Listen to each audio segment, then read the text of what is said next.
Welcome to TOMMO'S Race CHINWAG, your favourite Formula 1 podcast produced by a British biased bloke with a massive Swede full of very questionable wheel knowledge. Broadcast live on YouTube and after the fact on Apple Podcasts and Spotify. We have a good old natter about each and every Grand Prix of the season. My name's Tommo, let's talk about it.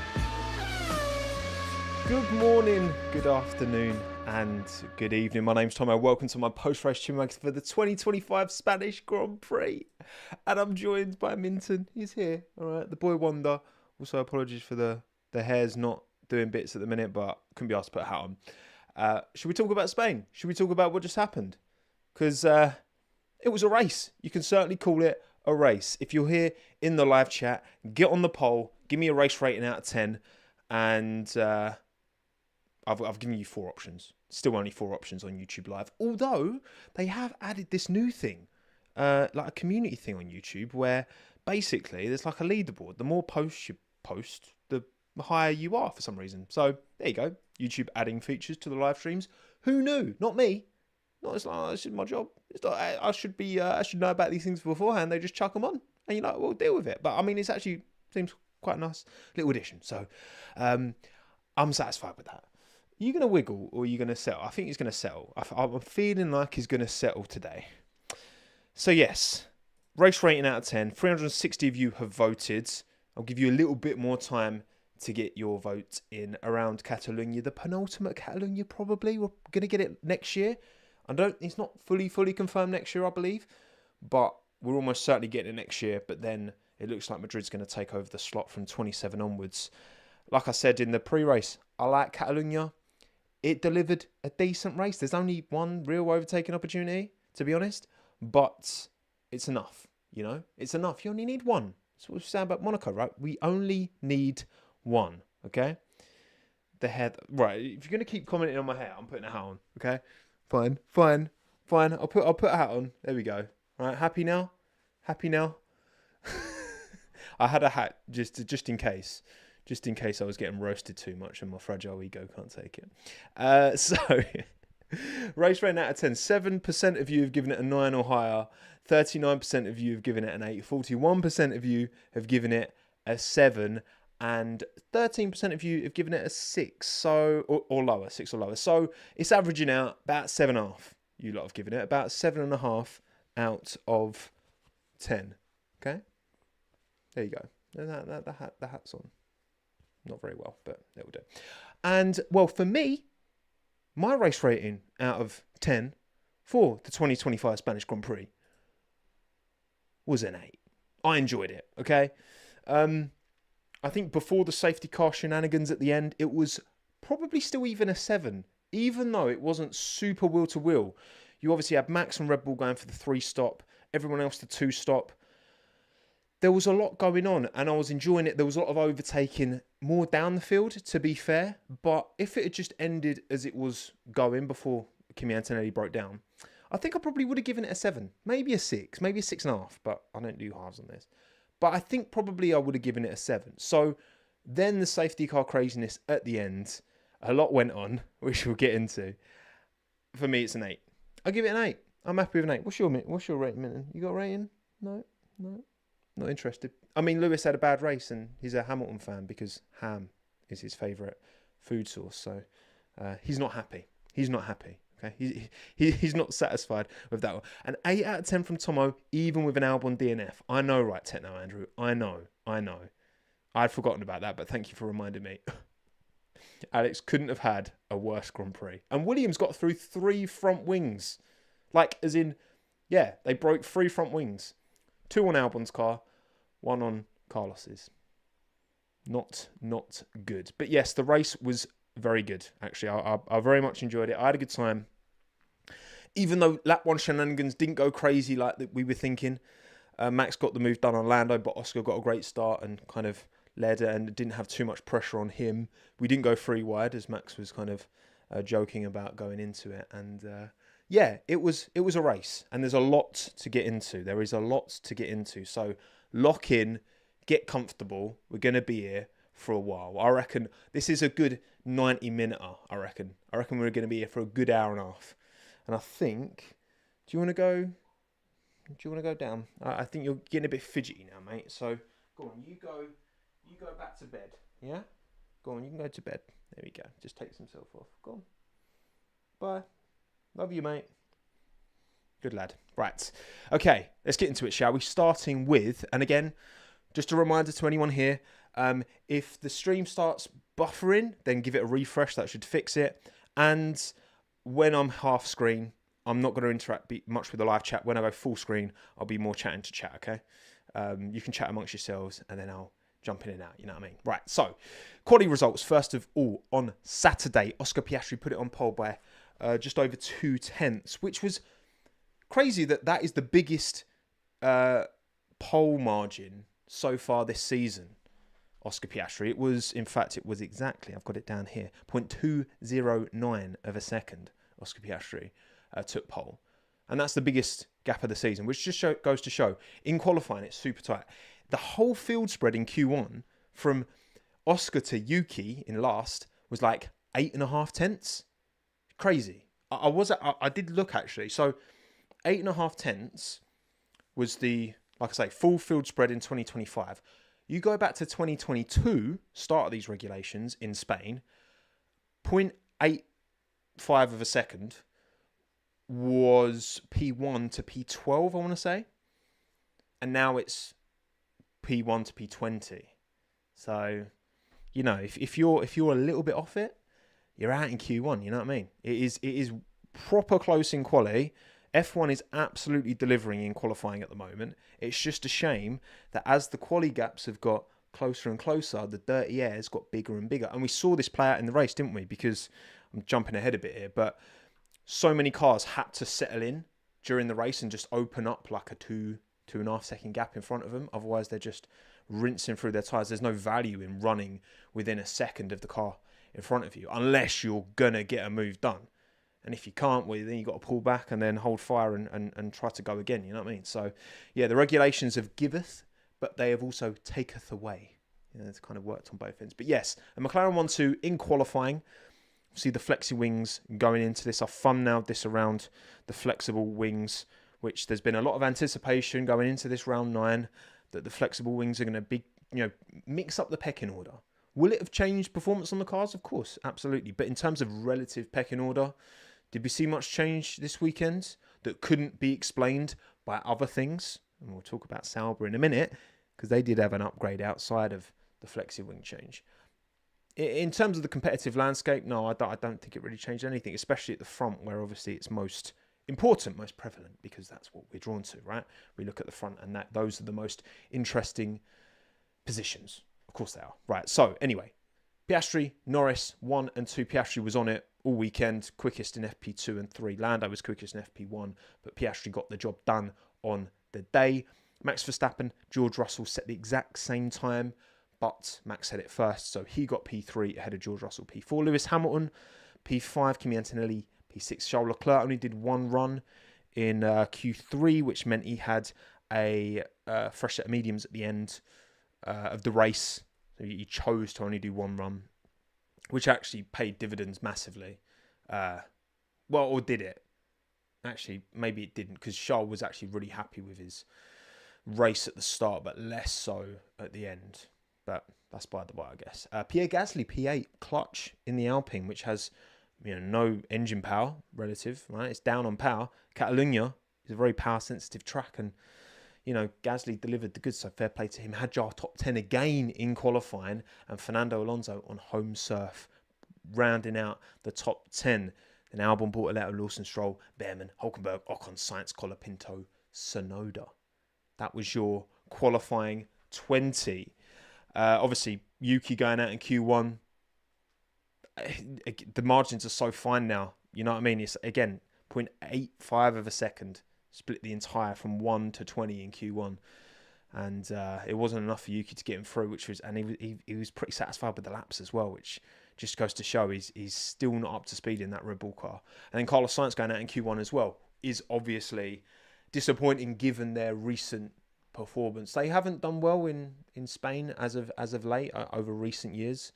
It's been a bit of a what's the word, when a track is you don't go well there. You know what I mean? You know what I'm trying to say? They don't go well there typically, Williams. I was hoping for more because obviously they've shown a lot of improvement this year and they've not seemingly... that they seemed to have plugged their weaknesses. Bogey track, Achilles heel. There you go. There's some good examples. Thank you, live chat.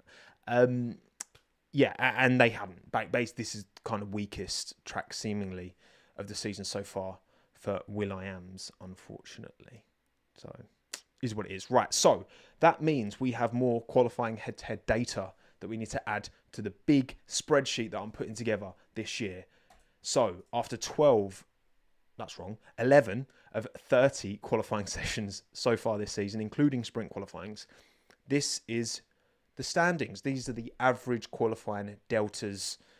There's only one I had to kind of be selective here, and it's the Gasly Colapinto one, because Franco's car broke down before he could set his final qualifying lap in Q1.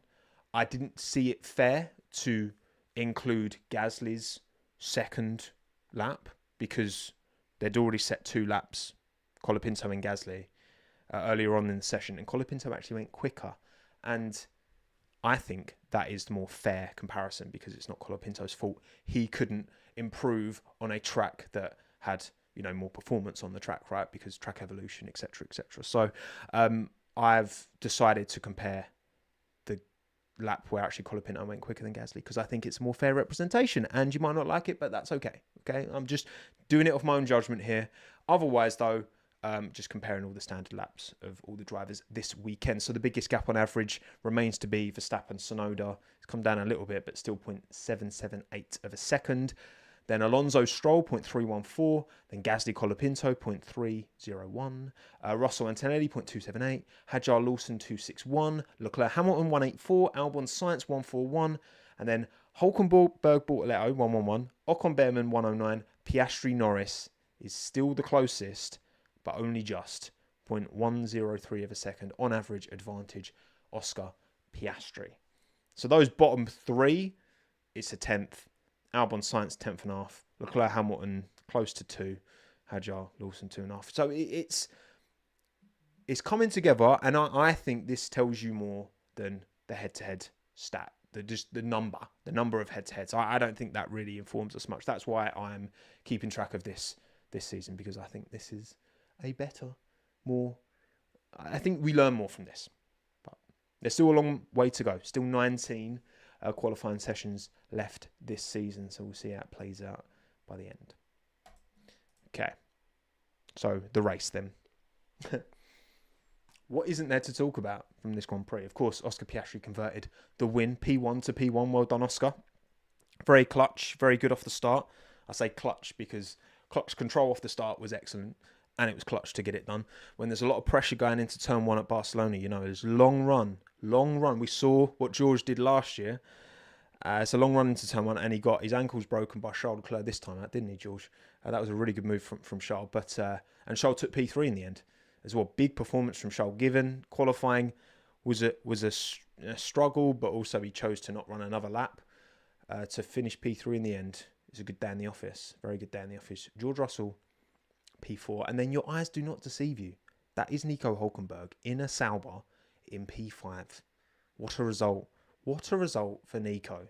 Unbelievable. What a result for Sauber as well. What a result for Sauber. They bought an upgrade this weekend. Along with the flexi wing changes, there were other upgrades to that car.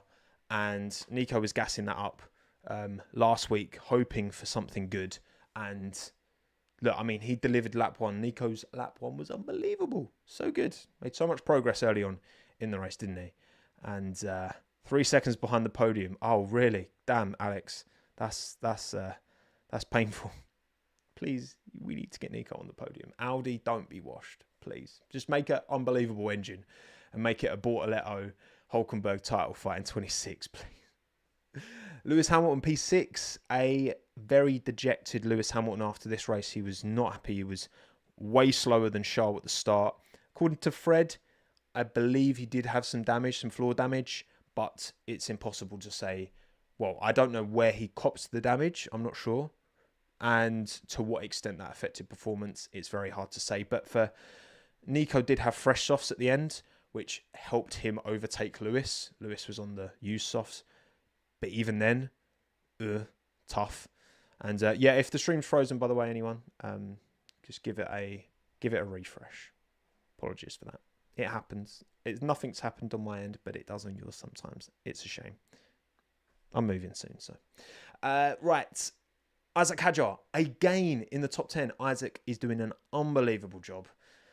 What a way to bounce back from the Australia crash. What a way to bounce back. Isaac's just been banging in results again and again and again, isn't he? He's done a fantastic job so far this season, the rookie, and delivers again. P7, happy days. Pierre Gasly holds on to P8. Pierre, man, in an Alpine, to hold on to P8 around Catalonia, impressive. Very, very impressive. As was Fernando Alonso, who had a mixed bag, didn't he? Made that unforced error, just drove off the track at the... I can never remember corner numbers or names. The long left-hander, he went off, didn't he? And then just the race was chaos, and he was always making moves. And he probably had the busiest race. Well, one of the busiest races, certainly, did old Fernando at his home Grand Prix. So that was good to see. It's always good to see. Great little Hulkenberg-Alonso scrap. I remember earlier in the race, I was like, Hulkenberg's got a bit about him. We forget how, he was a top talent when he came in, when Nico. And it's kind of easy to forget that actually he does have smoke. He's quick, but so is Fernando. And they've raced each other a long time, have they? Absolutely. And then P10 is Max Verstappen. And we'll get into why. We'll get into it. Don't you worry. We will. And, takes a point home. Should have been a podium. Would have been a podium if not for a safety car. So when I say should have been a podium, I should have, if it wasn't for the safety car with Kimi Antonelli, because that P3 was locked pretty much. And the safety card and the chain reaction of events from said safety car was something else, wasn't it? We'll get onto it. Lawson P11. Lawson bought a letter of Sonoda. All said post-race that they kind of missed out in terms of safety car timing. Particularly Lawson, he was right on the cusp. He just missed the opportunity to come into the pits, basically. He felt like there were points on the board for him, for Liam, which was a shame. Science 14, Colapinto was nowhere early in the race. I'm not quite sure what happened with his race, to be honest. It was just a bit obscure. Ocon Behrman as well, not a good day for Haas. Once again, yo-yo team. Haas are up or down. Behrman was getting in a few tiffs with Liam Lawson, wasn't he? But game's the game. And last car on the road was Ollie Behrman. And then Antonelli obviously broke down. Albon got through 2 front wings. And they just decided to retire him. And he got a 10-second penalty, which then he came out and served. And yeah, it was just one to forget for Alex, absolutely.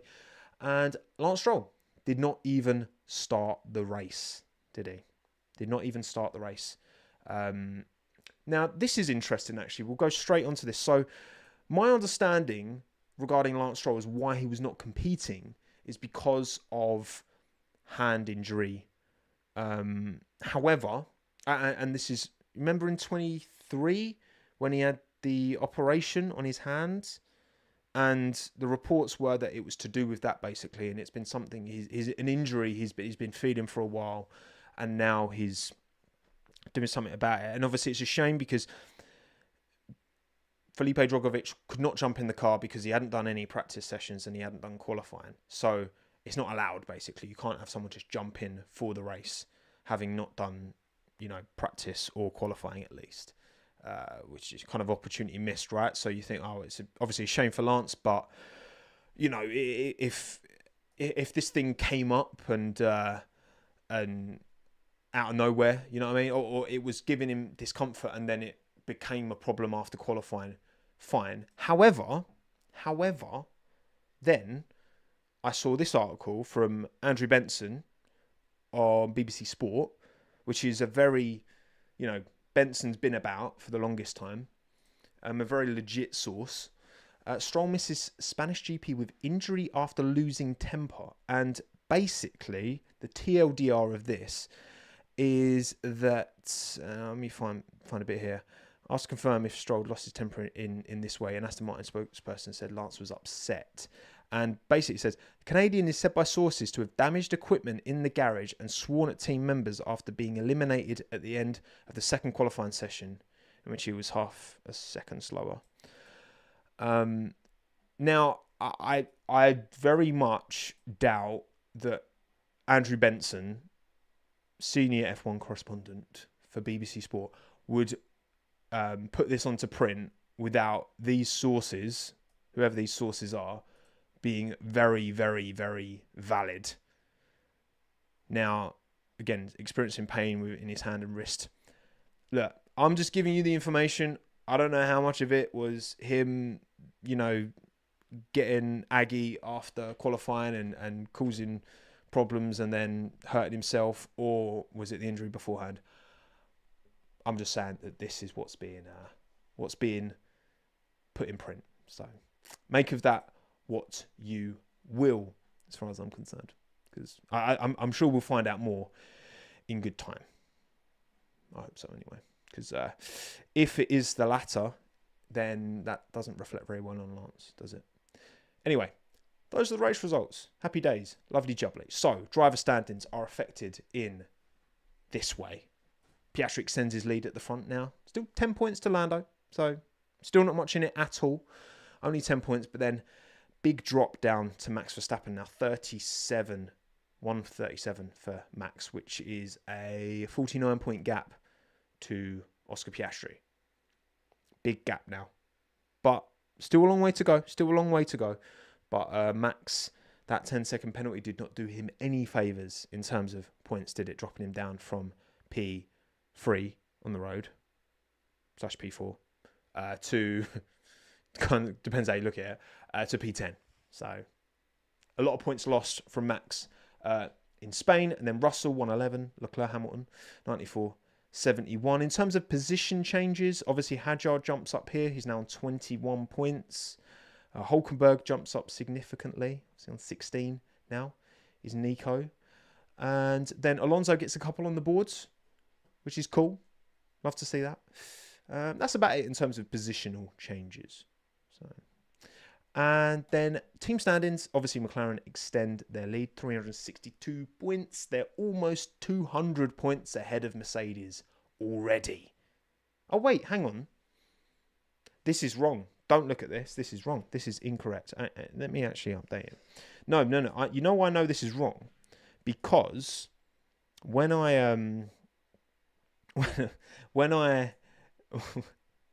remember when I was looking at it and I was like, hang on a second. They're second. I forgot the team that are actually. When I saw the team that are second in the constructors, I was like, oh, okay. Let them cook. Okay.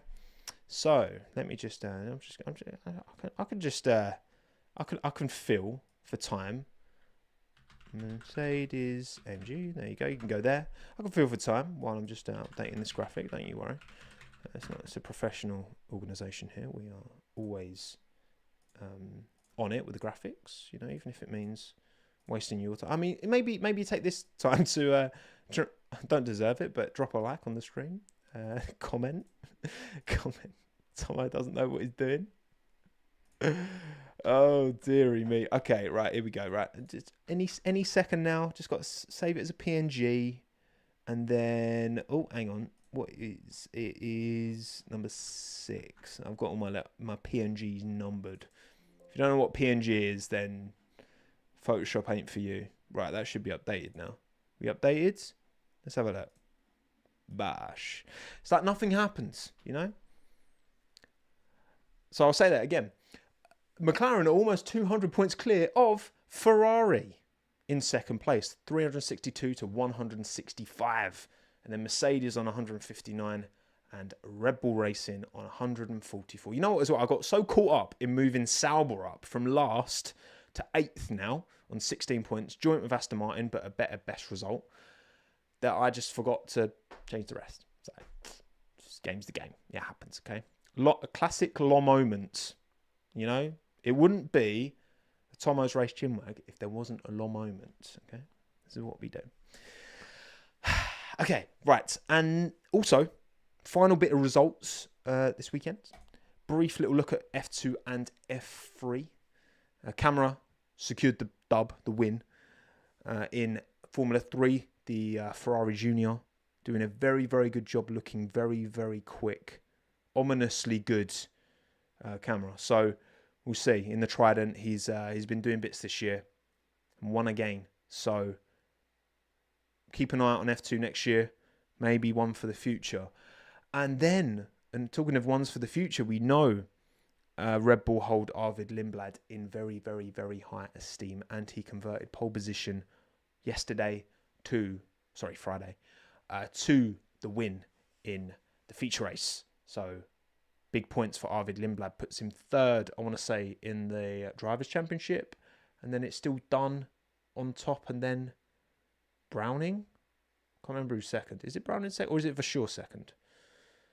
I can't remember. It was Lindblad Montoya, Sebastian Montoya. He looks so much like his dad. It's that uncanny. And then Vasseur was P3 in the race. But Arvid Lindblad converted the victory. We had a bit of an offset. I felt for Jack Crawford. Jack Crawford definitely should have gotten more out of this weekend. He was running very well in the sprint. And then what happened to Jack in the sprint? I can't even remember. But I'm sure I remember Jack Crawford getting really unlucky in the sprint. And then in the feature race, he was podium bound, and then safety car came out at the end. So, yeah, I think, look, Arvid's doing a very good job. We know Red Bull really like him, and it is certainly pressure. You got to say it's pressure on Liam, because Isaac's driving incredibly well at the minute. I think, to expect Red Bull to put Arvid in the main seat instead of Tsunoda is not going to happen. But I think Liam needs to pick it up. He's had a difficult triple header as Liam, and Arvid is looking pretty consistently quicker. So he needs to fix up sharpish. Otherwise, Lindblad might be because he's not old enough yet, is he? But he's got the super license points. I want to say I can't even remember now. But yeah. Anyway, right. That's F2 and F3 done. Let's go full screen now. Full screen, Tommo. What we saying live chat? Let's first I want to do some supers. Oh, you're very kind, very, very kind in the super chats. Appreciate you. Oh, thank you, Dan. Boosting my chat rating. Love the content, Tommo. Thank you very much, Dan. I do appreciate you. Thank you very much. Thank you, Karthik, as well. Max, are you not entertained, Verstappen? What was I put it on my story on Instagram, at Tommo McCluskey on Instagram, if you want to follow me on Instagram. I put it on my story because Max said something that I found mildly amusing. What is it? It's literally here. Where is it? What did he say? It's time to shine into turn one. That's what he said. That's what he said after qualifying. It's time to shine into turn one. Shut up, phone. You can say that again. Thank you, Loki Scott. And I thank you for helping my eyes with the cap. You're welcome. Savage. I didn't even see that slander coming, Scott. So well done, actually. You got me good there. You got me good. Big up Dan as well. Nothing going on without Max go hard or go home. Red Robin, thank you for the super chat. Could McLaren beat Red Bull's World Constructor points record? Oh, that's a good. What is Red Bull's World Constructor point record? Constructors points record. I'm just googling it.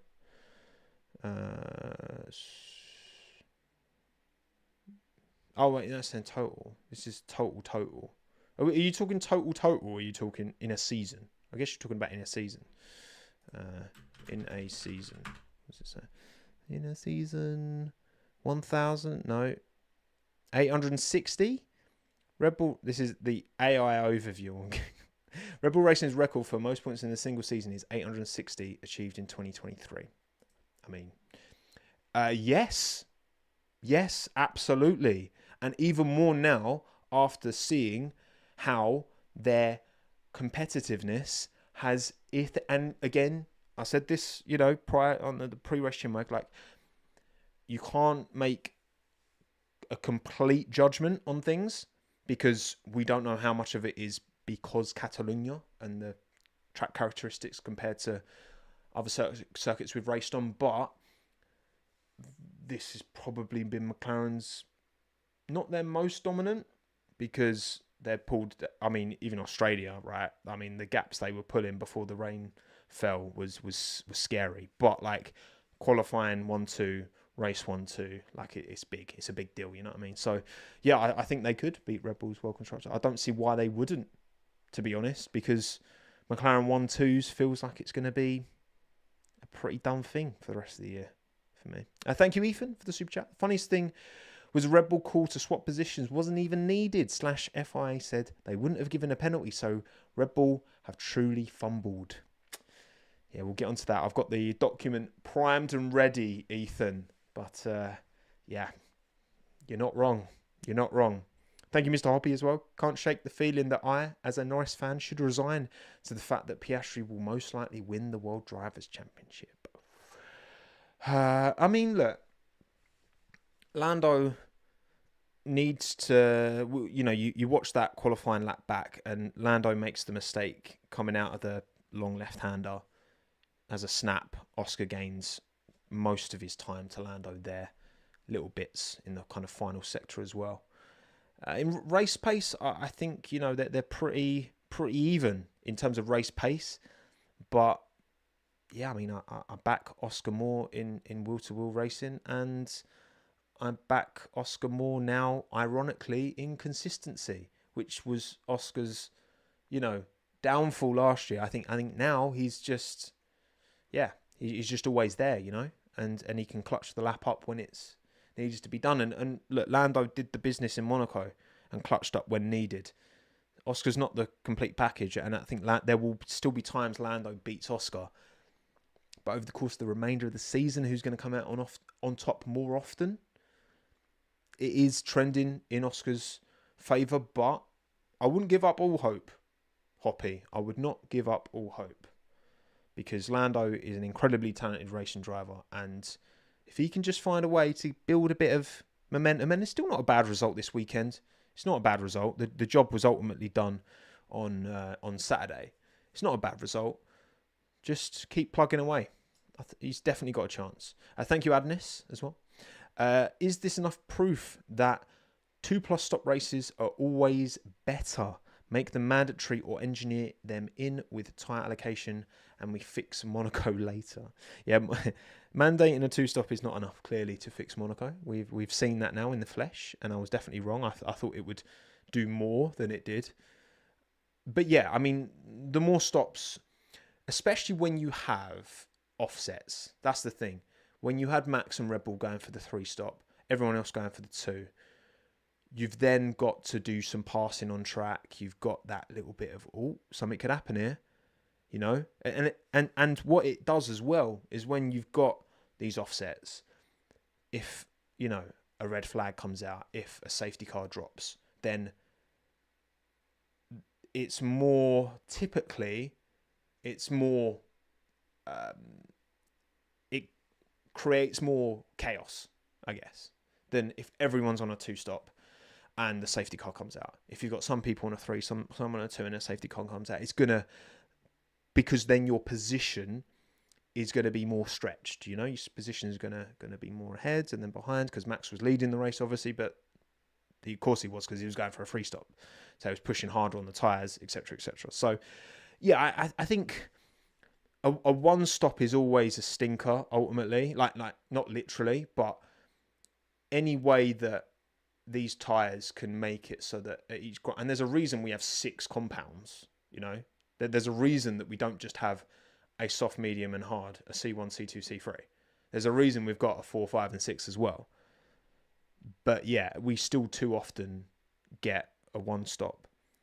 And look, maybe with the new regulations, obviously everything's going to be changing. Let's hope that it's going to be 2-stop minimums, and they can engineer that in somehow. Because the thing is, if the tyres are too delicate, you get a situation like we had in 2020 when the tyres were just blowing up because you picked the wrong compound and then running through them too quickly. So it's a balancing act, of course. If it was easy, Pirelli would have got it right a long time ago. But they're still working on it, you know. Thank you, Jacob. Piastri convincing me that he is the new big thing. again, the job was mainly it was done on Saturday, and it was done on the start ultimately. Particularly actually on the start, really, because again, you can get a run, as we saw from Max getting the overtake done on Lando. It's just very impressive. It's just very, very impressive from Oscar. Still in his, that's his 53rd, 4th, whatever it is, race start in F1. It's good. It's very good. There's a long way to go, but it's very good. Thank you, Samuel. Evening, Tom. I met you in Austria 23, and my prediction was Lando needs to leave McLaren to win a World Drivers' Championship. Maybe I could be true with Piastri around. Hello, Samuel. I mean, look, I still, and I said this to Hoppy, there is still a chance that Lando is able to find it enough to get it done. It's going to require some digging deep in himself, but he has the talent. The talent is there, and athletes are very complicated beings, and it's such a sport of fine margins, not just in a technical sense, but in a driving sense. Of course, it is. I think that, let's say Oscar wins the championship this year, for example, right? How does Lando respond to that? Does he use that as fuel? Does he bounce back? Does he become a better driver for that? Maybe. Does it see him off, and does it destroy his confidence? Maybe. And some people respond better to... Some people bounce back better than others. And if that is to happen, can he? Look, again, he's got the talent. He's got the raw materials are there. Can he turn it into a Drivers' Championship amongst some of the greatest talents that we've seen in F1? I think the field is stacked at the minute. I think it's so good. I think Charles is unbelievable. I think Max is obviously one of the greatest of all time. Lewis, one of the greatest of all time. Alonso, one of the greatest of all time. Russell's so good. I think Russell's unbelievable. Piastri, obviously, different gravy. Brilliant. Antonelli can put it on pole amongst all of these names in Miami. I know he's got some race pace to work on, but Jesus. We are in such a golden generation. I really do believe that, of Formula One drivers and talent. And so for anyone to, take wins and to make themselves shine, it's impressive. It's very impressive. And Lando's up there. Of course he is. But will he have enough to get it done for a title? I understand the... And again, I put money on... I'd put money on Oscar as well, but that doesn't mean it's a done deal. Far from it. Thank you, Dutch. Star Wars? Star Wars, yes. That's Star Wars. I've clicked off that. There we go. Max is 1 penalty point away from a race ban. Say that he gets that in the next 2 races. Who would you put in the car to replace him? Yes, so the penalty point system, if you get 12, and we saw Kevin Magnussen get that last year, within 12 months, then you get banned. And they enforced it with Magnussen, so they'd have to enforce it with Max. Who would you put in the car to replace him? Well, surely they would put Hadjar in the car to replace Max, and then put Lindblad in the Racing Bulls. That would surely be that would have to be what they do. I don't really know what else they would do. Because Lindblad is the next person. Can they put Lindblad in the car? He's 18 now, isn't he? But don't they have concession? I can't even remember, man, because they changed that. No, he's still 17. He's going to be 18 in August. What chat? Tell me. What is the deal? Could Lindblad go in the car? Because I remember last year when everyone thought Williams were asking for special dispensation with Antonelli, it was actually Red Bull asking about Lindblad, wasn't it? So could they put Lindblad in the car, even though he's only 17? But don't they, haven't they made it like an exception thing? Would it have to be a Wassa? I mean, fair enough. I mean, look, Omu Wassa, yes, please. I'd love to see it. I'd love to see that. But I don't know. I mean, I'd be surprised if they wouldn't really. I mean, what would be smart from Red Bull right now is to make sure that if there's any chance they could put Lindblad in, if Max gets a penalty point, that they can make it happen. You know what I mean? Put in Coulthard. There you go. Put in Coulthard. I mean, look, I'd love to see a Wassa in an F1 car. That would be sick. And he's done a lot of FP running as well. So, big fan of Aumu. So, that would be cool to see.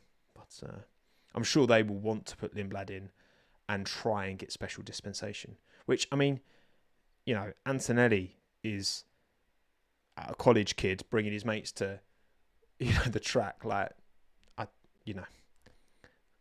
don't know. We'll see.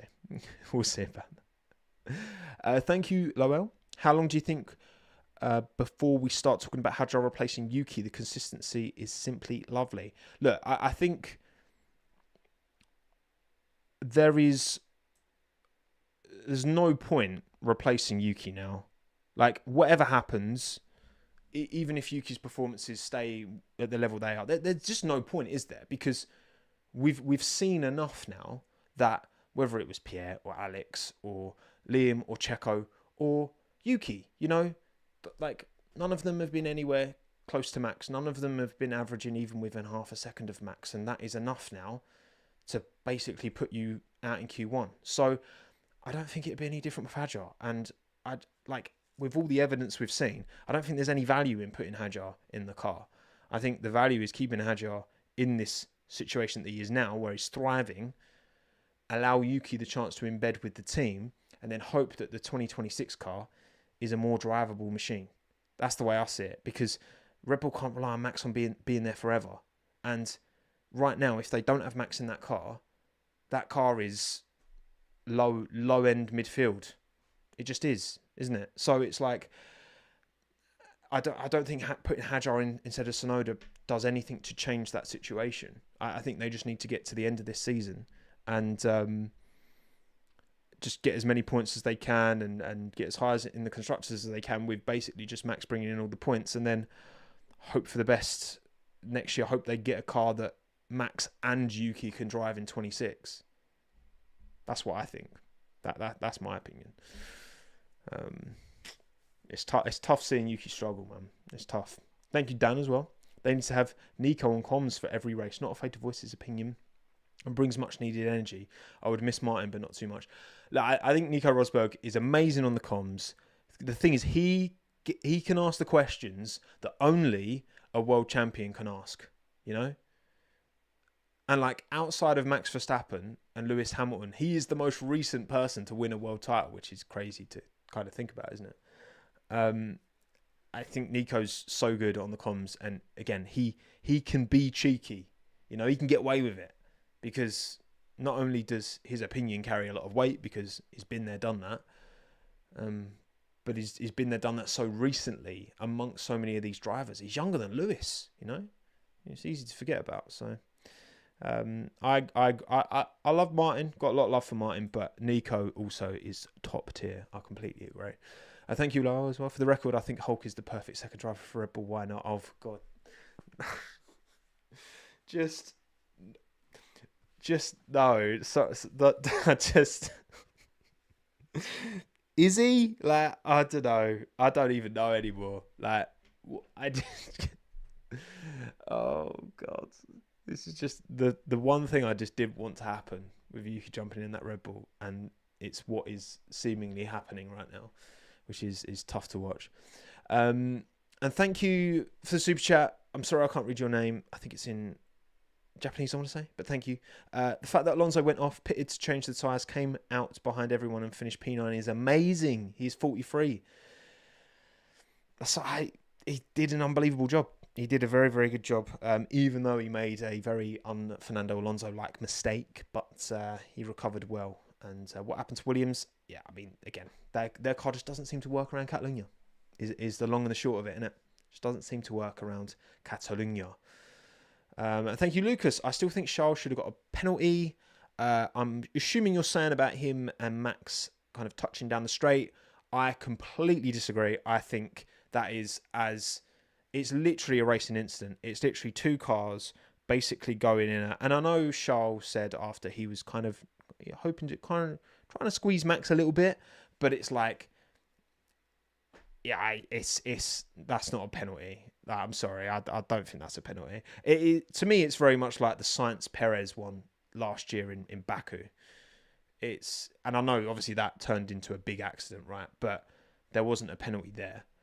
I just think no. I don't agree with you, Lucas, but you're entitled to your opinion. So thank you for voicing it. Right, okay, let's crack on with the rest of the stream, shall we?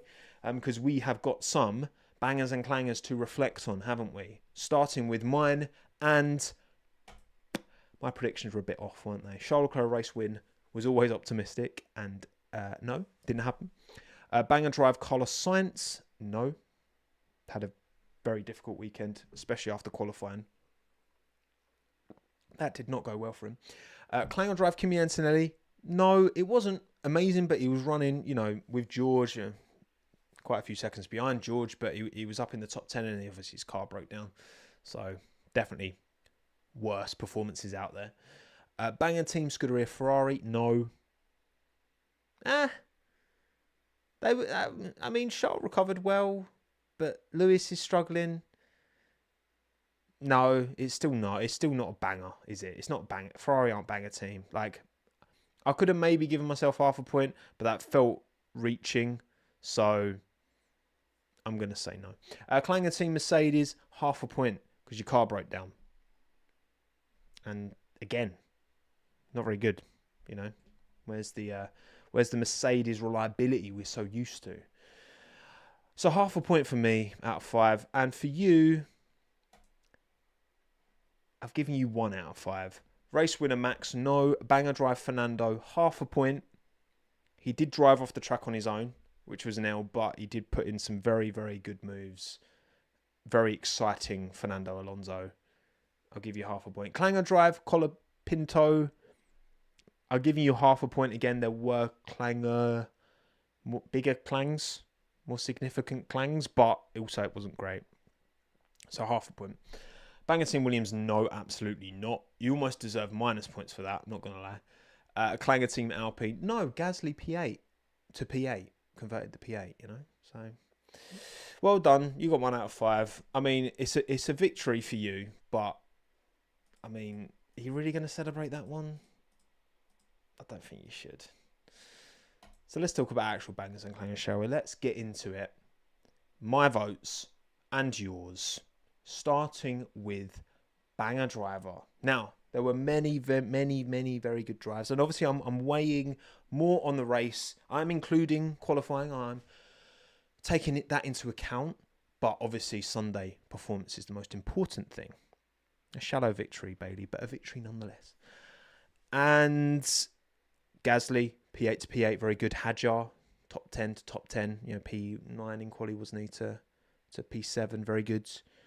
Charles Leclerc, considering where he started to be P3 on the podium, much quicker than his teammate. Very good performance. Oscar Piastri, pole to win. What more could you do? What more could have Oscar done? I don't think he could have done anything more this weekend. But Nico Hülkenberg, you beautiful German man. What a vibe. Come on, I've got to give it to Nico. I've got to give it to the Hulk.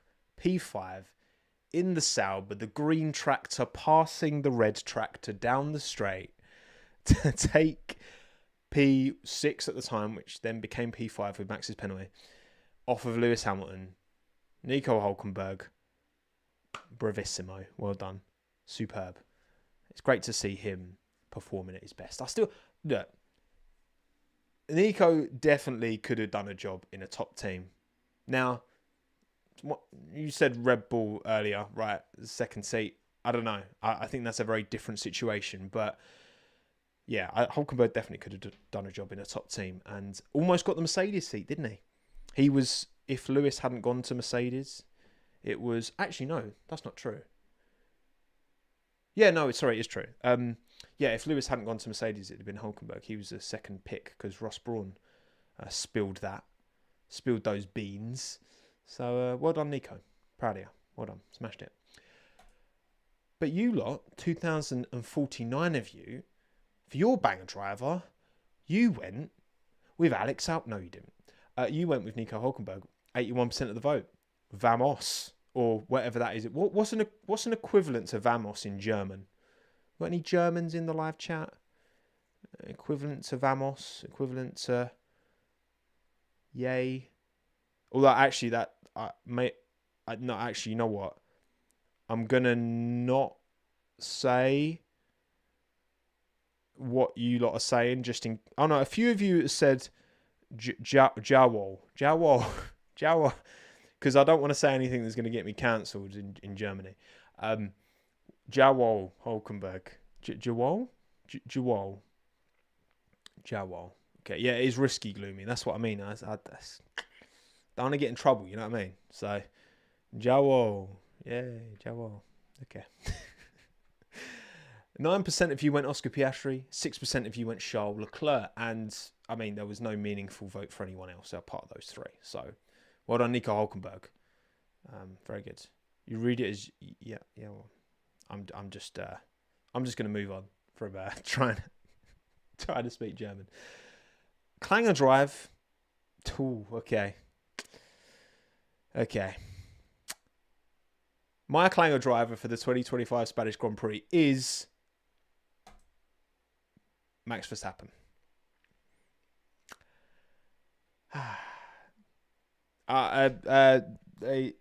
We'll just carry on. Your clanger driver is Max Verstappen, 64% of the vote as well. 10% for Alex Albon, 5% Yuki Tsunoda, and 5% Lewis Hamilton. Yeah, I know. Plenty of you are here to see me talk about Max. Okay, I'm keep you waiting a little bit longer. All right, when I go team by team, we'll talk about the Max George thing. Yeah, okay. Just gonna keep you on your toes. Yeah, if you're gonna be here to see me squirm, then I'm gonna long it out for as long as I can to maximise audience retention. All right, this is business. Okay, the game's the game. All right. 64% of you went Max Clanger driver, 10% for Alex Albon. Big stink race. Also, yeah, I think with most of those wheel-to-wheel bits, Alex kind of could and should have done better, in my opinion. Like getting his front wing taken off by Lawson. Just don't have your nose in there. Like I don't know. It was messy from Alex. It was messy. So 5% Yuki Tsunoda. He recovered to P13, so he was quite happy with his pace in the race after it as well. But you know, starting P20 in a Red Bull is never good, is it? And then Lewis Hamilton, 5% as well. Just yeah, very very difficult weekend for Lewis Hamilton. So you lot are funny, man. You lot are funny in the live chat. Right, okay. Banger team for me. I've gone with Sauber. In fact, as an ode to Sauber banger team, we're going green. That's right. Rest of the stream is going to be green background because Sauber are not washed. It's a Christmas miracle. We love to see it. Well done, Sauber. And well done, Nico Hulkenberg. Because even Bortoletto, you know, he's running a good race. Unfortunate with the safety car timing. But we're going green. We're going Hulk vibes for Nico. It's meant to be. Meant to be.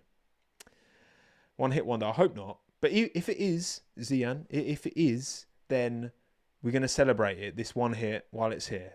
And if it's not, then great. But if it is, then so be it. Your banger team is McLaren. 63% of the vote. 31% of you went Sauber as well. So there are some Sauber enjoyers out there as well. And then 4% Ferrari. No meaningful vote for any other team. And then finally, Clanger team. It's Williams or Red Bull, isn't it? And I went Williams. Don't say it. Don't say it. Look, they both, you know, they both had a stinker. Let's be honest. But Williams, difficult weekends. Carlos nowhere in the race or qualifying, and Alex, you know, he might have done better in the race if he'd kept it clean, but they got through 3 front wings. Like, it just... Bad weekend. Bad weekend for them.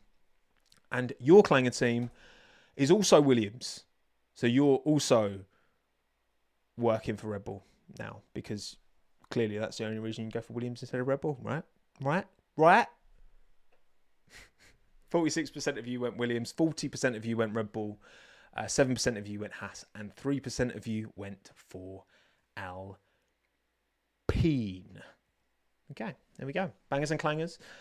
We agree, apart from Sauber Banger, you went McLaren. So, how does that affect the total leaderboards so far this season? And thank you to whoever reminded me in the last stream, whenever it was, that I'd missed out the Imola one, so I've updated all this. So this is all now up to date. I've not given Banger Driver to the same driver twice at all season, by the way. So I'm clearly just the optimum fence sitter that I am. Clanger Drive, free for Lawson, and then Stroll bought it out. So no, they call it Pinto Gasly. You can read it if you're interested in seeing how this is going to be more interesting at the end of the year, you know, to tot up who has got the most votes. So those are mine, and these are yours. 2 bangers for Piastri and Verstappen, 2 bangers for Mercedes, Haas, Williams, and McLaren. So those 4 teams have been carrying, and then 2 clangers for Ferrari. Ferrari in it, you know. So yeah, there we go. Those are all the graphics. We've gone through all of the graphics. Now we're going to go team by team. But before that, if you're enjoying this podcast, please give it a good rating. 5 stars would be lovely. A comment, engage however you can. It helps get the CHINWAG out to the world. That way I can remind you all to like and subscribe while I have a drink. And we can talk about Sauber,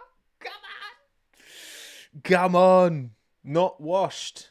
Look, again, maybe this is all to do with the flexi wing. I don't think it is. There was an upgrade on this car that Hulkenberg was talking about after the last race, being excited for, quietly optimistic, and it seems to have done something. They were, you know, still not crazy competitive. He still went out in Q1 at the end of the day, did Hulkenberg, but he was 16th, and having fresh softs actually benefited him in the race, so it actually worked for him getting knocked out early in qualifying. And Bortoletto out qualified him, got into Q2. Look, I think almost got caught up in the shenanigans at the start. Don't want a job at Sauber. Just any team that I glaze now, they'll just give me a job, surely. But yeah, Sauber, very good. Look, it's still a team that's towards the back, but it feels like now they've got some genuine pace and they're in that fight now. They're not hanging off the back. I'm optimistic for the rest of the year that it's going to be okay. They're going to get in the points not consistently, but every now and then.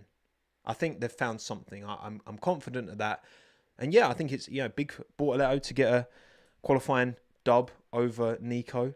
So their average gap now is 0.111 of a second, all of the ones. Advantage Hulkenberg, but yeah, I think, look, it's been hard for Bortoletto to shine. However, I do think he's been actually pretty good. Like, I've been pretty impressed. Look, I'm not going to make a rookie ranking off the top of my head because, you know, people will just take that as gospel for the rest of my life. And then in 10 years' time, they'll be like, in a random live stream in 2025, you said blah, blah, blah. So I'm not going to do that because I don't know. But I think Bortoletto has carried himself pretty well. I think he's had some decent performances. I think, yes, in the race, I think Hulkenberg's experience showed. And we've seen this, with Antonelli, right? Antonelli can put it on pole in Miami, but it's very different to extract performance over a lap versus over a race distance. And we know how good Hulkenberg is over a lap. And the fact that Bortoletto is within a tenth just over a tenth of him. I think, you know, Gabby's got something, definitely. And yes, his name is Bortoleto, all right? That's how it's spelled. Bortoleto.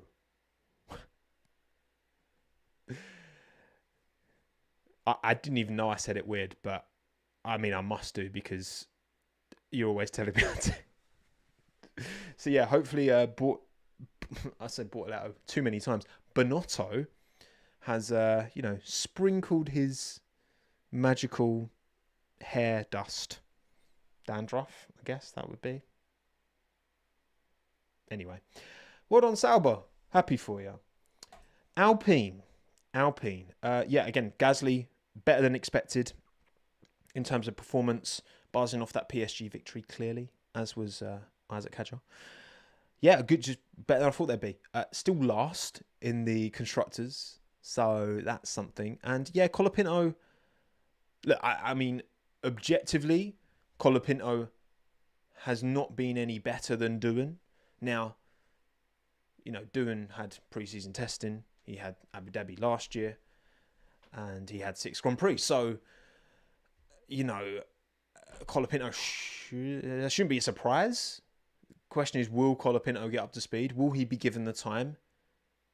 Yes. I mean, Flavio was very quick to pull back on that whole 5-race contract, which the literal Alpine official team released in the statement. But regardless, you know. Actually, should we change the? If we go on each team, I'll go to blue for Alpine. There we go. Yeah, blue for Alpine. No, it's pink as well, isn't it? But we'll go blue. I'm usually pink, aren't I? So. And yeah, look, I hope that the choice to go to Mercedes engines next year pays off. I hope Colapinto finds some performance to make it to vindicate the decision to drop Doohan, because it was harsh. Obviously, it was harsh.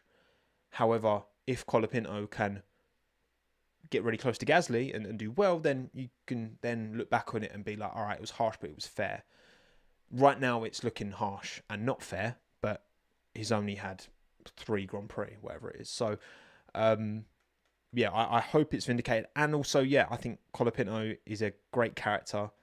He's, you know, tapping into a market and audience. I know there are a small minority of vocal Colapinto fans who are very toxic online. Of course there is, and that is a problem. But the overwhelming majority are not that.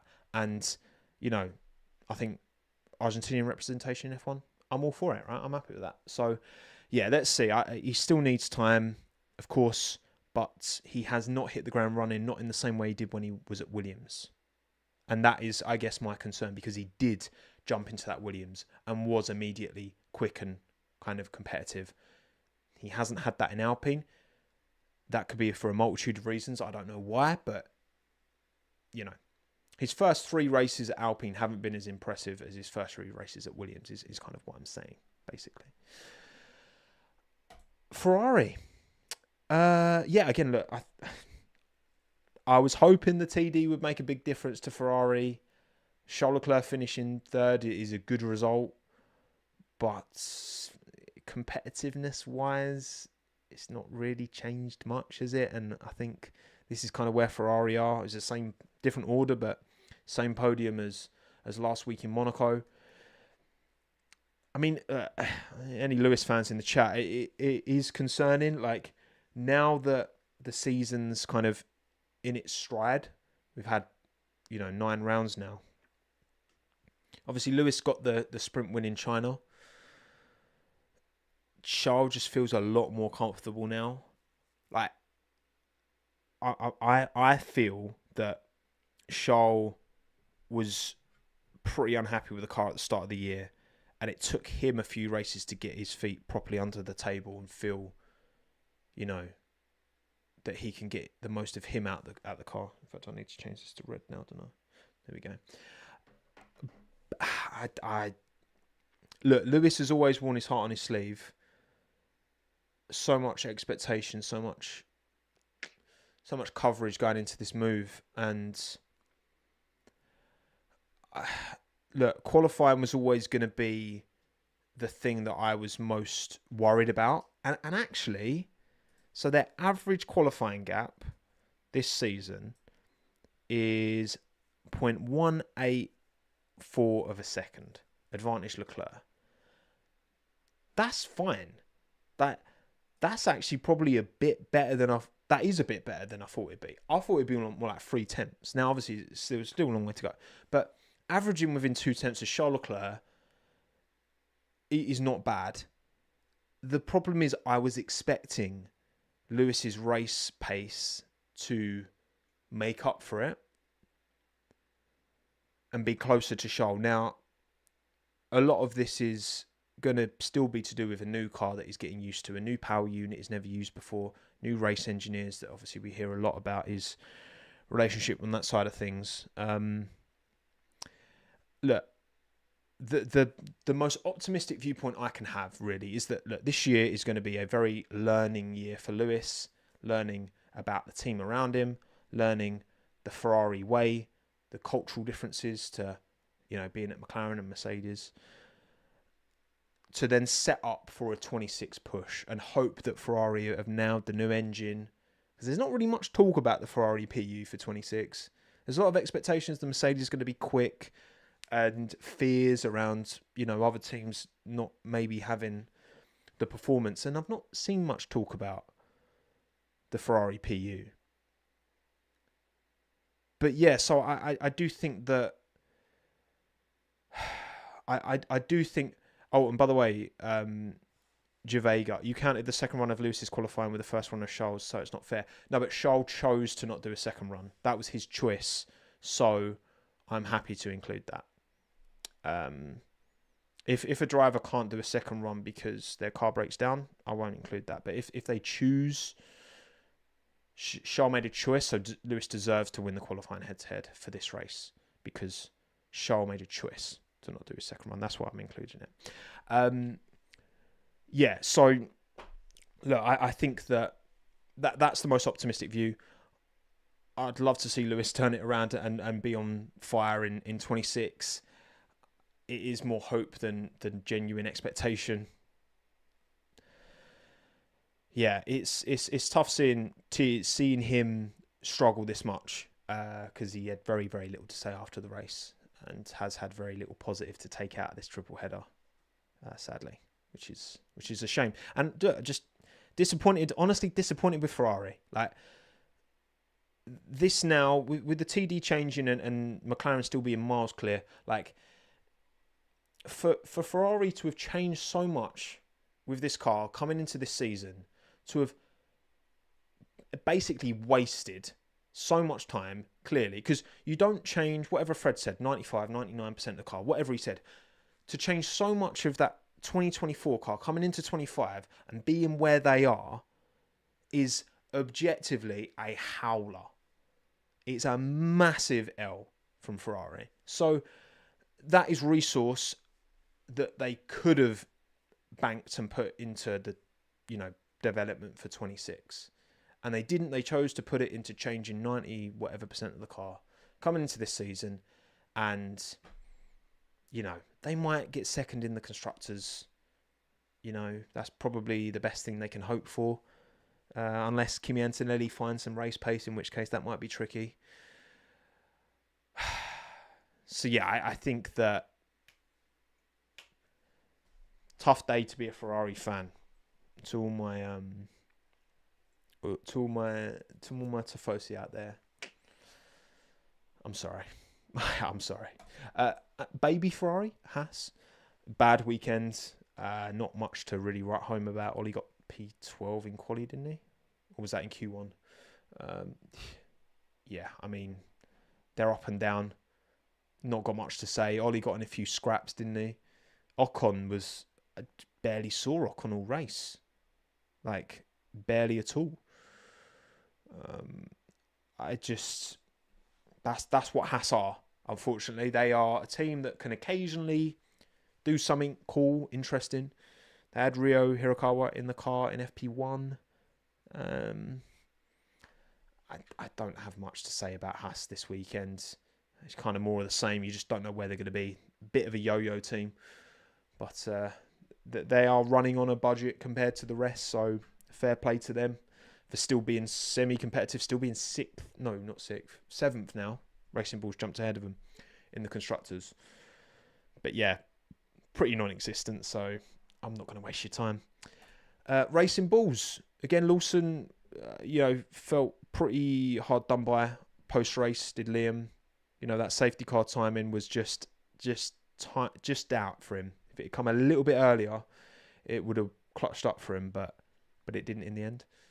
Another weekend where he's qualifying behind Hadjar and not making those inroads in the race, which is not good for him.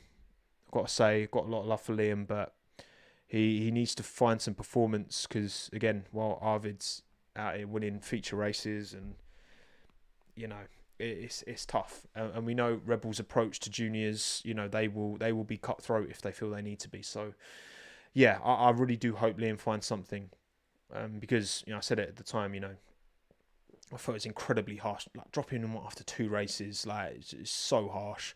And we've not seen Yuki demonstrate a load more performance, have we? I think he's been a bit better, but not much. And given Yuki's experience, Delta ahead of Liam, kind of it's pretty much in line. So, yeah, I do really, really, really hope Liam can find something. He's got now a week off, then back in Canada, isn't he? So, yeah, we'll see on that front. But Hadjar's just got to be like he's a proper breath of fresh air. Honestly, like I know the socials are one thing, but Isaac just seems like such a genuine, real. Did you see him like the Sky interview in Monaco when someone said something to him and he was up for a scrap. He was a bang up for a scrap, was Isaac. And I know he's just really endearing. And you know what as well? Like, obviously, this makes me feel old, right? But when you see like these young drivers and then there's that interview Isaac did when he was a kid.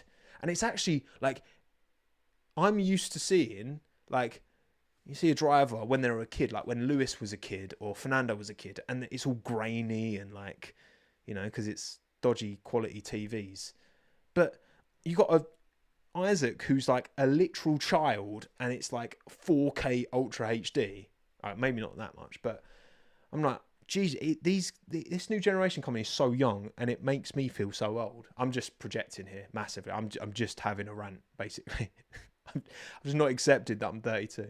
So, but either way, Isaac has been so good on and off track.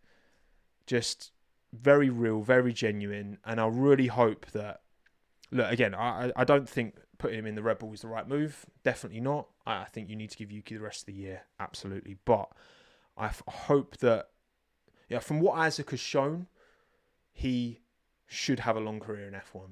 Absolutely. Wherever that may be. So, I think I'm very, very happy for Isaac. I'm very, very happy for him. He's really held himself well. It's good to see. And, Racing Bulls have made a very drivable, very, very solid top midfield car.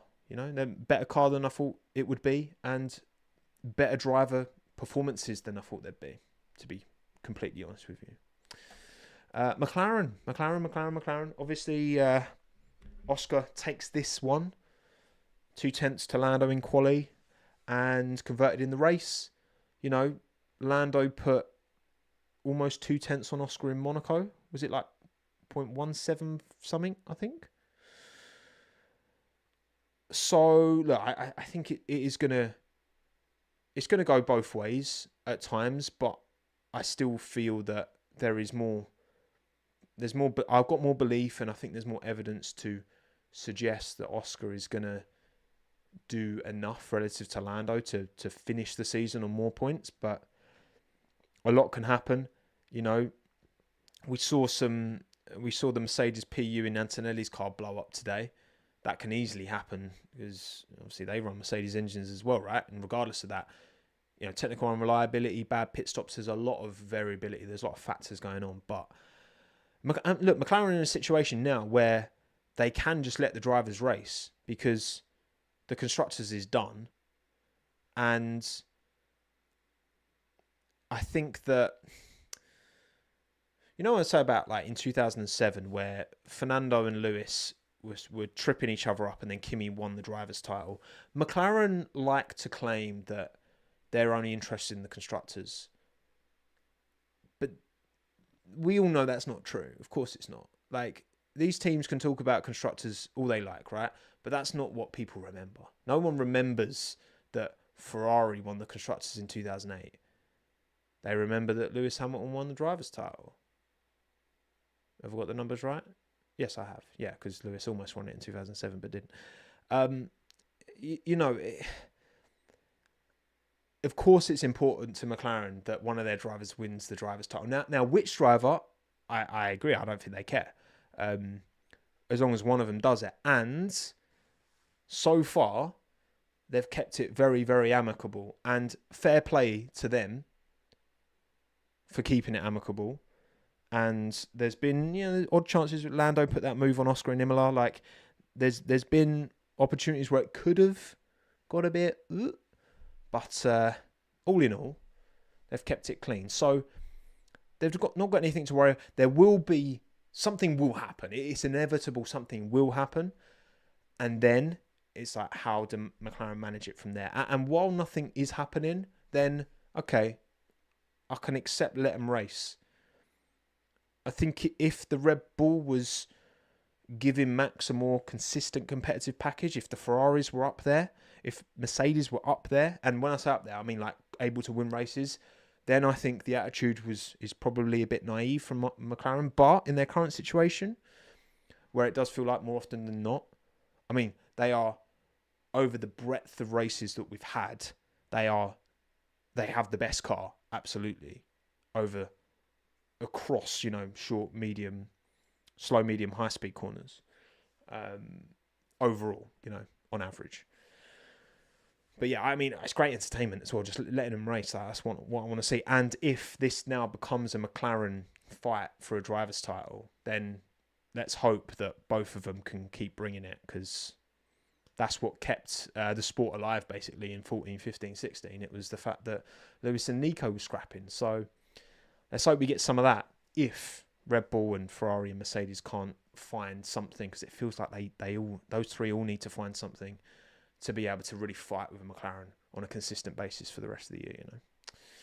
It's a long way to go. It is a long way to go, but they're almost 200 points, and it feels like Mercedes and Ferrari and Red Bull are gonna they're almost kind of taking points off each other, and then it's like Lando and Oscar are always on the podium, and then the others are kind of alternating. So again, it's not like there's a consistent second team that's there taking, picking up McLaren's spoils. There's like three teams that are all tripping over each other, So that makes McLaren's situation even more comfortable. But yeah, like Oscar just nailed it off the start. And it was job done, basically. He managed the pace. There was times when Lando got closer, but even then, you can never really know like how much of it is just managing a gap, how much of it is actually pushing. I do think, if Lando had been leading out of turn one, it would have probably gone the same way, because I think in race pace, there is nothing in it between the two of them. But Oscar got the job done on Saturday, didn't he? Clutched up when he needed to, and he now has a 10-point lead in the World Drivers' Championship. Williams, one to forget, art thou Williams. Yeah, you can't win them all, can you? They've been very consistent, very good so far this season, but they've found their Achilles heel track, which has been an Achilles heel track for them for a very long time.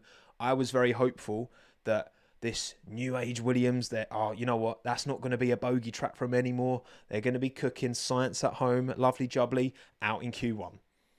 I'll find Alex, he quick in Q2, set that time again in Q3 and you'll be P6, out in Q2. All right, sweet. Yep, line up. Alex, Bosch, right, you're P11. That's all right. You can make some progress from there. Front wing end plate broken. All right, fine. Can't get no front wing. Science, front wing end plate broken. Oh, no. Okay, fine. Driving around. All right, Liam Lawson, scrapping. Front wing end plate broken again.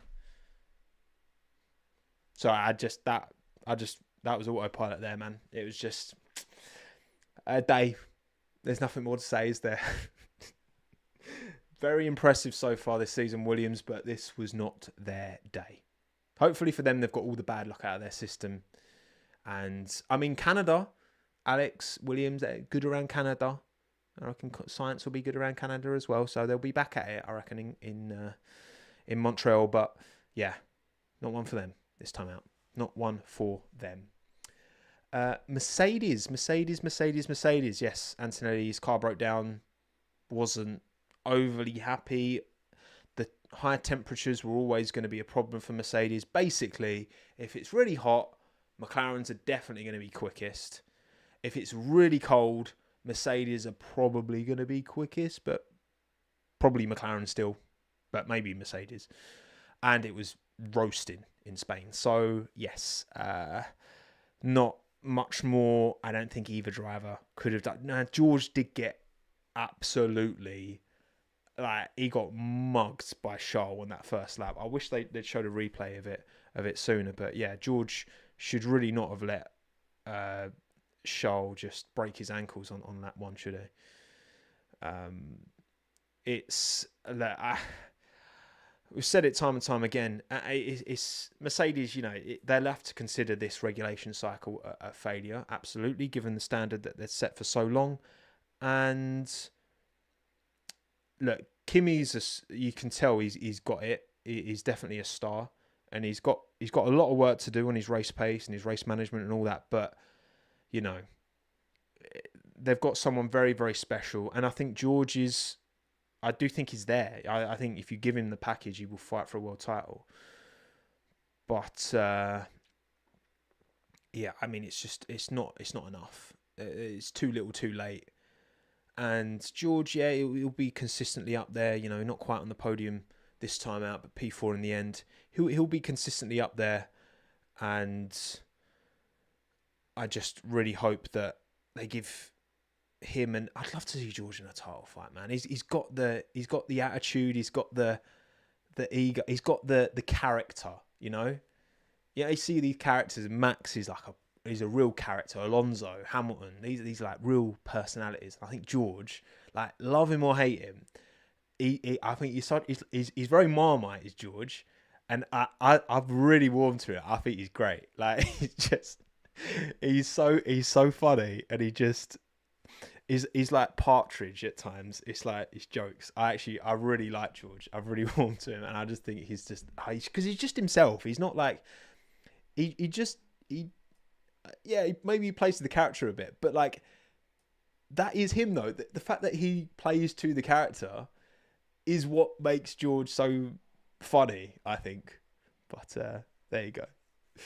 So they've got two phenomenal drivers. Just got to give them the car next year, Mercedes, and no excuse for your customer to be beating you. You know, it's not a good look, is it? Not a good look. Aston Martin. I mean, look, I think the upgrade they bought in Imola clearly has helped the car. Fernando, you know, Q3 again. Race was tricky, but it's something, you know. I think now, you know, Sauber have made a step, Aston Martin have made a step.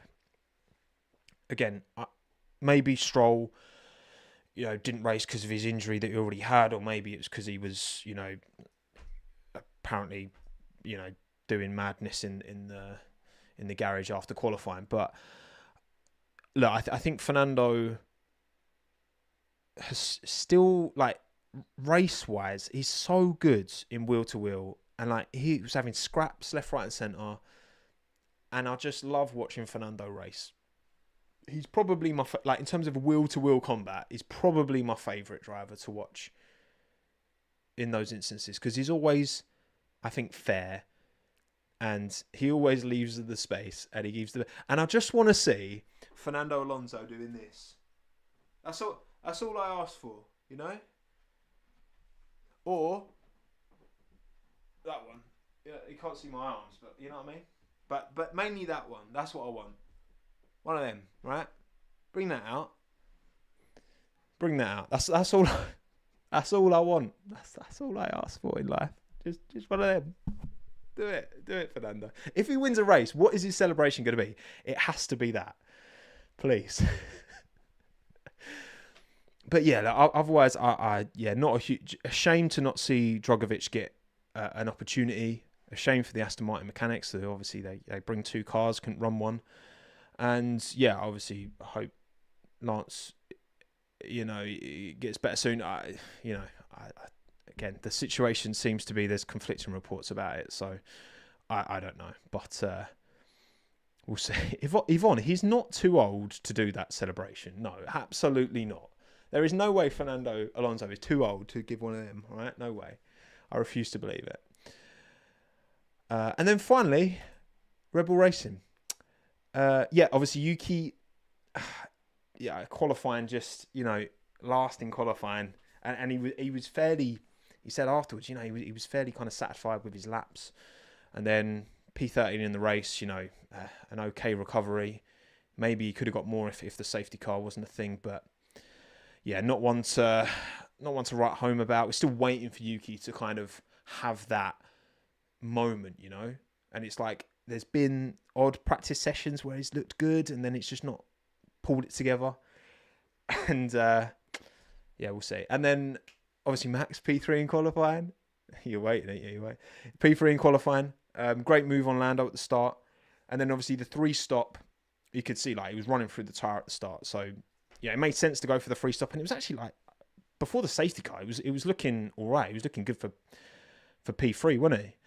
And then it all happened, didn't it?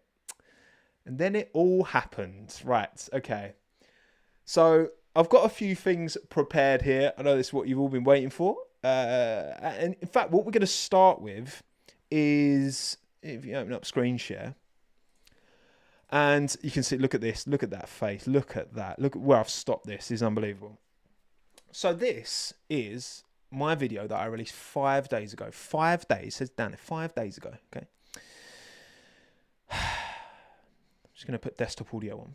I'm just going to play what I said 5 days ago on this YouTube channel. 5 days ago, right? Here we go.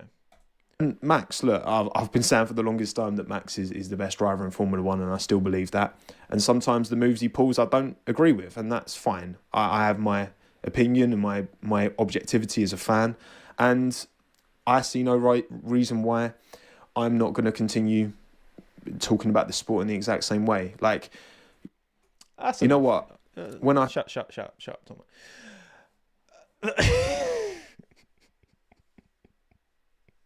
5 days.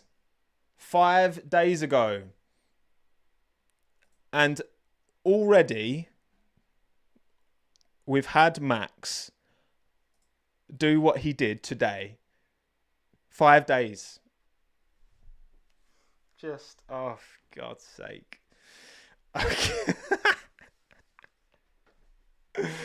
Okay, right. So let's briefly go over. Well, nothing's going to be brief about this, is it? Right. So, of course, Max on the hard tyre. He had to be on the hards at the ends because they didn't have any softs. And so it's just funny. I could just see the live chat just going. Didn't have any softs, so had to put the hards on and almost lost it out of the final corner. Charles Leclerc gets alongside, gets the move done. For me, there's nothing in that. It's not a penalty. Like, of course it isn't. And then obviously George has a look up the inside and gets ahead at the apex. It's his corner, according to these rules, right? If we're looking at these rules, which, you have to go on. And obviously this is what the teams are making their decision based upon. It gets ahead, and then probably because he's right behind Charles Leclerc, because Charles is there, he gets a bit dirty air, does definitely lose the car a bit, and hits Max. There is contact there. Max goes off, and boom, whatever. So they carry on, Charles ahead, then Max, then George. And Red Bull tell Max to give the position back. Now. First of all, I was watching live. I was surprised Red Bull were asking Max to give the position back, because where George had that little moment before the contact with Max, in my opinion, I thought that was enough for then that to not be a completed move, right? Because George hasn't ticked. Because you have to, when you look at the regular, I'm not going to go over the rules, right? The stupid rules, whatever, being ahead at the apex and blah, blah, blah, right? George wasn't in, because he did lose the car because of the dirty air, I think, of Charles head. I think that's what caused it. But regardless of what caused it, it doesn't matter. Like, I think George did lose some control there of the car. And that was enough for, and I thought that at the time. And then the FIA put this out after the fact about the incident, which we'll get into, the actual incident. And if you, this bit here, it was, what am I looking at here? In fact, this bit is right. In fact, we had later determined that we would take no further action in relation to that incident. And when you say that incident is the... So I've just gone to the wrong overlay. I want to go to the all teams one. That's it. That incident is the George Max one. So Max, if Max had stayed ahead and Red Bull hadn't told Max to give back the position, then Max would have kept hold of... I mean, he might have even, because the hards obviously took a while to get warmed up, but he might have even had a shot at maybe getting Charles back. Maybe. We'll never know, right? But if the softs were falling off quick and the hards were gaining performance slowly, maybe. But yeah, so it turns out that actually that incident, the stewards were happy with Max staying ahead. So obviously, yeah, Max has had a bunch of things, obviously struggling through traffic, and feels, obviously Max is frustrated that Charles and him have come together, and he feels like Charles, squeezed him or hit him or whatever. And then obviously George has done that, and then the team have told him to give back the position, which again, it turns out he didn't actually have to. But what I will say is that I understand why Red Bull would have been concerned about keeping Max ahead, because if then Max was to get a 5-10 second penalty, whatever, for staying ahead, and the stewards had deemed that Max shouldn't have stayed ahead, then you're dropping positions, because of course the safety car bunched the field up. Hence why when Max actually got the 10-second penalty, he drops all the way back to P10. So I understand why Red Bull erred on the side of caution. However, I thought it was all right, because again, George did have a moment, and yeah, it was all right, turns out, and they didn't need to do that. So that's one thing ticked off, okay? That's one thing. Red Bull shouldn't have said that. In hindsight, easy to say, but I kind of get why they did. But also, in the moment, I was like, I think you probably should have not said anything, but whatever. And then, as it turns out, they definitely shouldn't have said anything, because obviously Red Bull can control that, but then Max can control what he does. And look, I mean, we're not going to seriously sit here and try and debate whether or not it's a penalty, because, well, of course Max does hit Russell. Of course he knows what he's doing, like, obviously. And Max doing the interviews after, like, he says it without saying it. Of course he does, right? There's not even a debate there, so we're not even going to waste time debating it. I think we can definitely debate, like, what the penalty should have been, because I look back to Mexico last year, and obviously I was at the time, I made a video about it. I was very unhappy with what Max did in Mexico.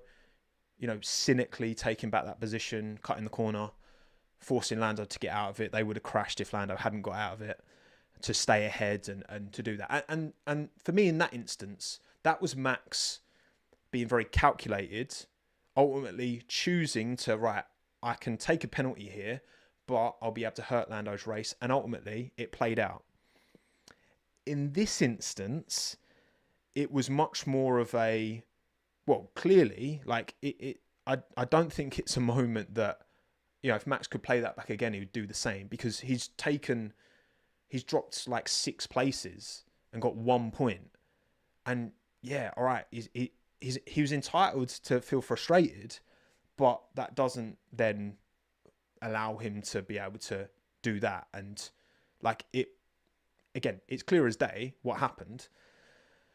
For me, though, I think the penalty should have been more. Like I do, and I said the same in Mexico, right? I thought in Mexico, I think the more appropriate penalty would have been a drive-through for me in Mexico, because also then when you have a drive-through and you're like, you need to serve it within a certain number of laps, then you can stop people doing that, where you cut a corner to keep someone behind, whatever, and you disincentivize someone to do that.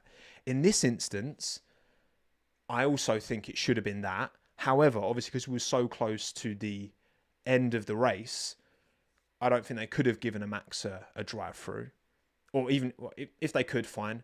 But if not, then an equivalent to a drive-through is like a 30-second. Yeah, honestly, I think that is the appropriate penalty for what he did. I do, yeah. I think it is, and yeah, I just think it's a shame. It is a shame. I think it's I said like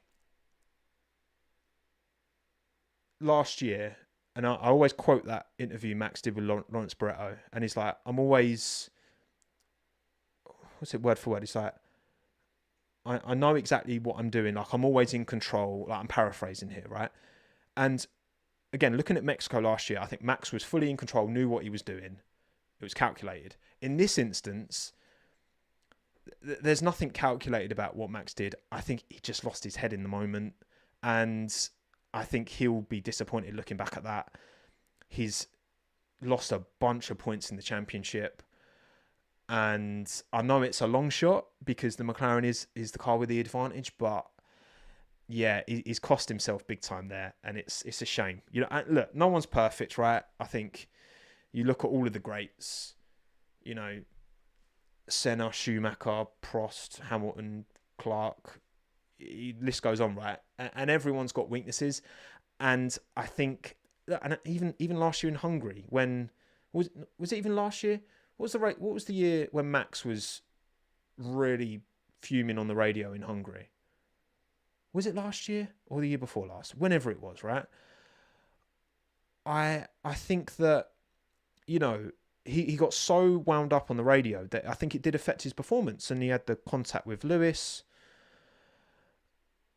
And I just think, I think in this instance, the situation got the better of him, and in kind of Vettel fashion, we sort of obviously remember Vettel on Hamilton in like Baku, you do something stupid basically, and yeah, he got punished for it. He basically, he got 1 point, so whether he gets a 30-second or a 10-second is kind of by the by. But yeah, that's my opinion on it, and is what it is. So yeah, it was a shame to see, and entertaining, of course, but yeah, that's it. That's what I think. I think it should have been a 30-second / drive-through, in my opinion. But either way, yeah, I don't think Max will reflect on that well. I think he'll be disappointed with that, looking back at it, in my opinion. And there we go. That's my opinion on the big controversial incidents that you all wanted me to talk about. So I've talked about it, and there you go. And I saved it to the end to maximise retention, right? Because that's the least I can do. That's the least you can do for me, okay? Right, excellent. Okay, right. Fan funding. It's the tab it's under on YouTube. It's a top chat, live chat, fan funding, or super chats are. So thank you for the super chats. I do appreciate it. Let me catch. What have I? What's the latest one I haven't looked at? Thank you, Louis. I think it's Lewis. Once again, Bonotto screwed Bortoletto's race with stupid strategy. Great job with Nico, though. Did he? I didn't. Lewis, I can't say I was. Well, obviously, Bonotto isn't strategist, right? He's kind of top dog. But I'm assuming. Do you mean in terms of the safety car at the end? Because I feel like Bortoletto got more unlucky, but maybe you I missed something there. But I feel like, yeah, I mean, Gabriel seemed quite upbeat in his post-race interview, which tends to indicate a driver who hasn't been too badly screwed over, but maybe he was just more gassed off of the Hulkenberg result and not so worried about that. So, fair enough. Oh, yeah, and Suyan, thank you for the super chat. You've also said Sauber sabotaged him today, as in Bortoletto, let him be lapped by Norris. Norris? Did I say Norris? Norris, Piastri / Norris. You said Norris twice. And Hulk passed, lost over 10 seconds, and then boxed straight away after that wire. I mean, yeah, all I can imagine is that they were so, head loss about, oh my God, Hulkenberg's running P6, 7, whatever. Let's just do everything we can to make sure. And if Bortoletto's got to, be the fall guy, then so be it. Which obviously isn't fair on Gabby, but in a team like Sauber's situation, you kind of got to do what you got to do, haven't you? So, Halita, we need to talk about McLaren strategy team again. Well, what have they done now, Halita? What have they done now? They can't find a way to mess it up when they've got 1-2, surely. Did you hear the rumour that Seb will take Stroll's car? That's not going to happen. That's not going to happen. But it would be cool, but it's not going to happen. Considering reserve drivers are not available for next race. Well, Drogovic will be available. Drogovic should definitely be available. There's plenty of time for Drogovic to get up to speed if need be. And I hope Drogovic gets his opportunity because he definitely deserves it. And then Wingcap, did you see his, I guess you mean Max's Sky interview, disappointing? Yeah, Rachel was not holding back on the questioning, was she? And yeah, I mean, I think that ultimately Max, look, would I have liked to have seen Max be a bit more, I mean, he didn't, that's what Nico said afterwards. He said no lies. He just kind of focused on the other stuff. And obviously Rachel was trying to bring it back to the incident and he was just kind of not receptive to it at all. So, I mean, yeah, it's exactly what I would expect when a driver has an incident like that they're just going to do their best to not engage with it, basically. So, thank you, Arcadis. What do you think it would take for Max to get a black flag? If an intentional crash doesn't cause it, then it feels like he'll keep doing it. Well, look, I think that, look, I literally said, right, with whether it's the Mexico incident or this one, I think a drive-through penalty is a representative punishment, in my opinion, for those two moves. And again, the nuances are different to those two, but I think that's an appropriate penalty, in my opinion. So, yeah, I mean, some people saying black flag. Nico Rosberg was saying black flag. Yeah, I mean, maybe, like, I don't know. I think that it wasn't like, I think, if you're doing that at a really high speed part of the track, then, okay, maybe a black flag. We're looking at black flag territory. But for me, I think that both of those incidents, I think would have been sufficient for a drive-through, in my opinion. That's what I think. So, but yeah, like, again, to Max's point in the interview, like, he's gonna just say the bare minimum because, of course, like it's in your best interest ultimately to say the bare minimum, and because you're never gonna say anything when it's still fresh, you're unlikely to give the best. I do think it is, just as a general rule, quite harsh. These drivers, you stick a mic in front of them after a really bad weekend. Like Lewis kind of was saying it as well, right? It's like, what do you expect me to say? Like, I've had a really bad weekend. Like, I'm not going to sit here all happy. And then Max has, just had a really disappointing race. And, I think it's better to just say the least possible. Basically, no comment it as much as you can. And then just take some time. And then you can kind of give a more thoughtful response later on down the line. You know what I mean? So... all right, cool. Anything else, chat? It's 1 hour 45. This is touching on a 2-hour podcast, which is damn. That's a lot of podcasting from me. What's what else we got? Anything I haven't touched on at all? IndyCar was fun. Yeah, I did catch a bit of the Indy. I'm not going to spoil who won. I actually, you know what? I caught like the first half, I want to say, and loads of stuff happened at the end, and I basically missed all that because I was doing all the graphics for this, and I kind of had Twitter up, and I was kind of following it on Twitter, and I kind of I saw a bunch of the incidents. So yeah. What am I going to ask Max about the incident in the next Talking Ball episode? Look, at the end of the day, right, that is not my decision in terms of what happens. And you got to remember, right, any stuff I'm doing for Red Bull is obviously going through them. So this YouTube channel, this is my platform. This is my, I decide everything that goes out. And obviously it's very different when you're doing work for a team or anyone else. So, ultimately, if I did want to ask Max about the incident, then I would only be able to if the team would let me. And I don't know if they would. Maybe they would, maybe they wouldn't. I don't know. But that's certainly not something to that I would know right now, just after it's happened. So, yeah.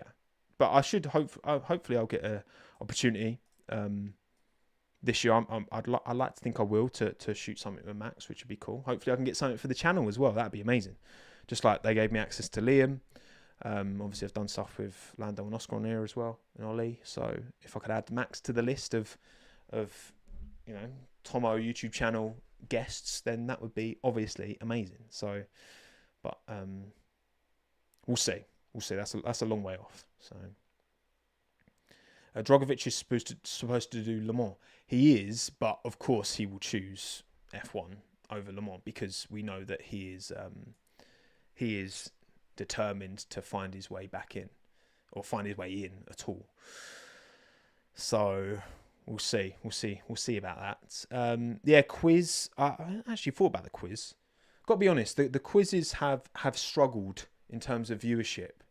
I've been doing a quiz at the end of each month, and ultimately, look, with me doing stuff for Red Bull now, trying to keep up this channel as well as the best of my ability, I'm gonna do another one for the month of May. So maybe tomorrow, maybe Tuesday, but yeah, that will be then the third one I've done, and then we'll see. Like, ultimately, I've got to, it still takes quite a bit of time. It's still like a full day's work to get all the questions, get all the graphics, get the live stream actually done. So yeah, we'll see. But I'll definitely be doing one. It'll probably be out Tuesday, I want to say. I reckon Tuesday. Sacrifice Tom over par for the quiz. Look, Tom over par is purely my hobby when I play golf and can be bothered to film. So I've got 2 done already. I'm going to do a third one, but there will be no level of consistency on Tom over par. Don't worry. So that's by the by. That's the hobby. That's the fun. That's not this. That's not the YouTube channel. Actually, God, I haven't caught live stream quiz, but well, you can still watch it after the fact, Isaac. So I'll still make sure to